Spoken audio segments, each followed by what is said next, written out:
حضرت ابوبکر صدیق رضی اللہ تعالیٰ عنہ تشریف لے جا رہے تھے. ایک وہاں کا جوگی ملا، جوتشی ملا، پرانی کتابوں کا علم رکھتا تھا، تورات، انجیل، زبور کا. کہنے لگے آپ مکہ سے آئے ہیں؟ ہاں. آپ کو کیسے پتا؟ انہوں نے کہا قریشی ہیں؟ ہاں. کہنے لگے بنو تمیم سے ہیں؟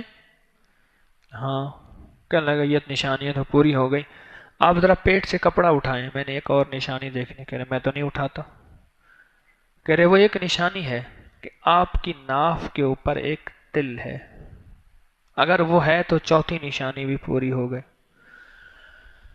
آخر انہوں نے کپڑا اٹھایا تو اس نے دیکھا تو ناف کے اوپر تل ہے. کہنے لگے ایک نبی آئے گا، آخری نبی ہوگا، سچا ہوگا، آپ اس کے قریبی ساتھی ہوں گے اور سب سے پہلے ایمان لانے والے ہوں گے.